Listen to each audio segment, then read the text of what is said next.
Chào các bạn đã trở lại với kênh Cô Ba Bình Dương. Giò heo là nguyên liệu tạo nên nhiều món ăn ngon.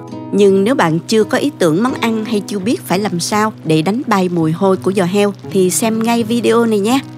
Chúng ta sẽ cùng chế biến món giò heo dễ làm mà lại rất ngon, khiến ai cũng thích mê ngay từ miếng đầu tiên.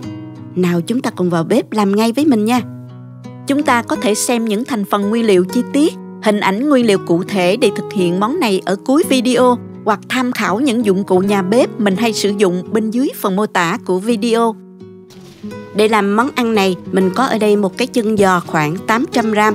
Các bạn chọn chân giò trước hay sau đều được. Chân giò trước thì có nhiều gân hơn á, còn chân giò sau thì có nhiều thịt hơn. Nên tùy vào sở thích mà các bạn lựa chọn nha. Mình đã nhờ người bán chặt sẵn thành từng khoanh như thế này. Các bạn có thể cắt thành miếng nhỏ cho dễ ăn ha. Mình thì thích để nguyên khoanh, nhìn sẽ hấp dẫn hơn đó. Giò heo này thì mình đã ngâm rửa với muối và giấm cho sạch rồi. Nhưng mình sẽ làm thêm một công đoạn nữa để đánh bay mùi hôi của thịt heo nha. Cho giò vào nồi cùng với nước nè.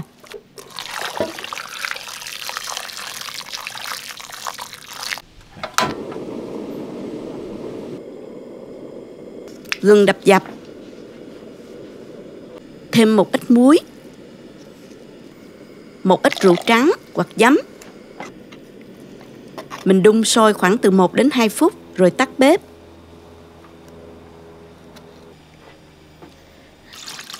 Vớt giò heo ra và ngâm ngay vào thau nước lạnh đã chuẩn bị sẵn. Một phần để giữ cho giò heo được trắng, không bị thâm đen khi tiếp xúc với không khí. Một phần thì giữ cho phần da heo mình được săn giòn hơn đó các bạn.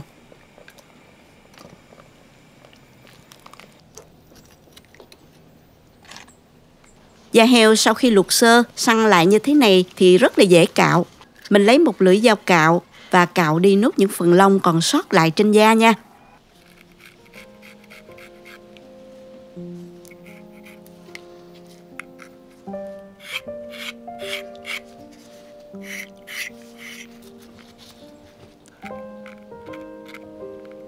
Sau đó thì mình đem giò heo rửa thật là sạch.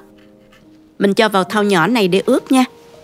Cho vào 1 muỗng canh nước màu đường, 1 muỗng cà phê bột nêm, 1 muỗng canh nước tương, 2 muỗng canh nước mắm, 1 muỗng cà phê đường,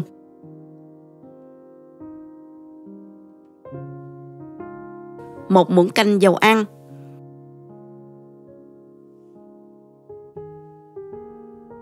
sau đó thì các bạn đeo bao tay vào và massage đều cho thấm gia vị đều xung quanh miếng giò heo nha.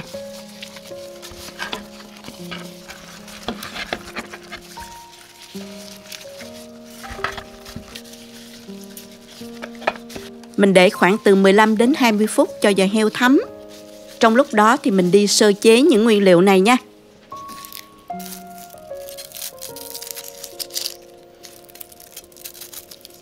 Hành tím thì mình dùng 3 củ lớn. 1 củ các bạn băm nhỏ để phi thơm. Còn 2 củ còn lại các bạn cắt đôi để chút nữa mình bỏ vào nồi kho nha.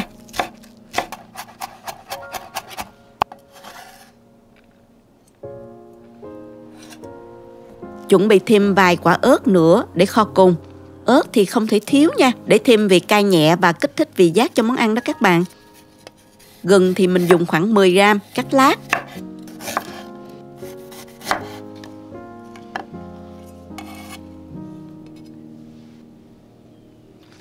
Hành lá thì các bạn dùng 3 nhánh hành, cuốn lại để lát nữa mình kho cùng thịt cho thơm nè.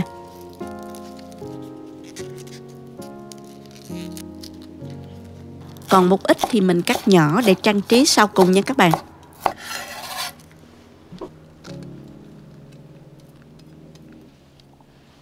Món này thơm ngon một phần là nhờ những nguyên liệu thơm như là quế, hồi và tiêu. Các bạn đừng lo làm mùi mạnh khó ăn đâu nha.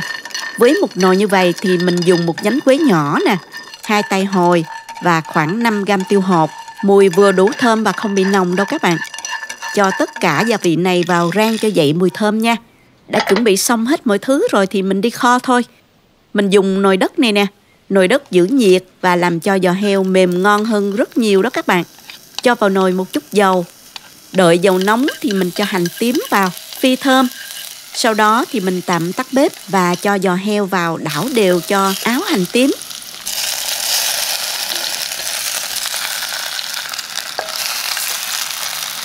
mình xếp giò heo vào nồi ha.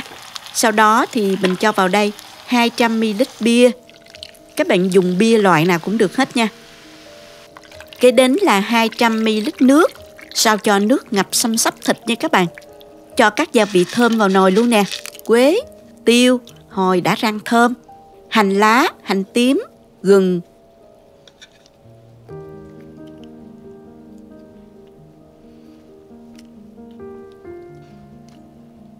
Nêm thêm vào 2 muỗng cà phê đường phèn và một vài trái ớt hiểm cho vào luôn. Và 2 muỗng cà phê hạt nêm. Mở lửa vừa nấu cho cái phần nước này sôi lên. Nếu có bọt thì các bạn hớt bọt sạch nha. Khi nước sôi khoảng 5 phút, mình hạ lửa nhỏ vừa và đậy nắp hầm cho thịt mềm trong khoảng 30 phút nha các bạn.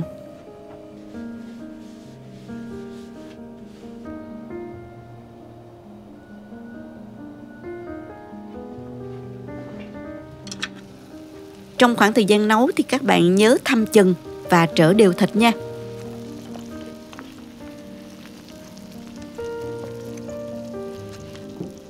Mùi thơm tỏa ra thơm lắm luôn các bạn ơi.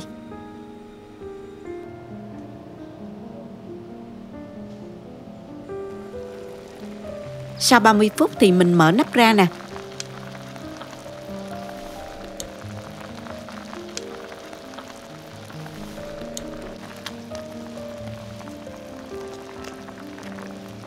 Nêm nếm lại cho gia vị vừa với khẩu vị của gia đình các bạn nha. Mình nêm thêm vào đây 1 muỗng canh nước tương.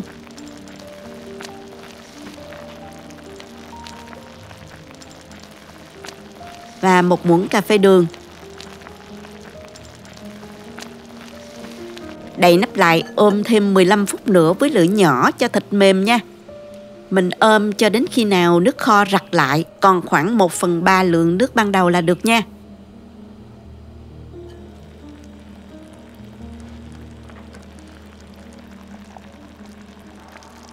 Rắc thêm một ít tiêu và hành lá cho thơm nha.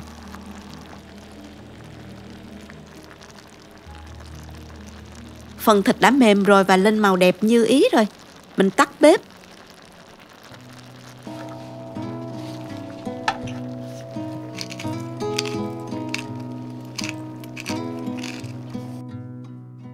Món này ăn ngay cùng với cơm nóng thì rất là tuyệt. Mời các bạn cùng dùng cơm qua màn ảnh nhỏ với mình nha. Nguyên khoanh giò heo nóng hổi thơm lừng luôn.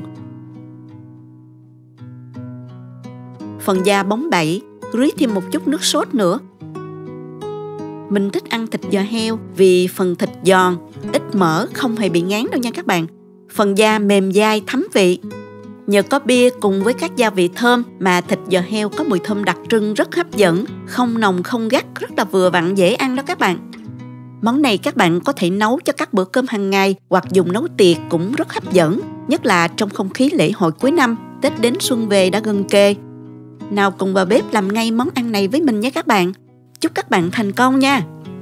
Cảm ơn các bạn đã theo dõi video. Nếu thích cách mình chia sẻ, nhớ gửi cho bạn bè cùng xem, bấm like và đăng ký kênh để xem nhiều món ăn mới của mình. Các bạn cũng có thể truy cập website cobabình dương.com để xem công thức nấu ăn dưới dạng bài viết. Chào tạm biệt và hẹn gặp lại các bạn trong video kỳ tới nha.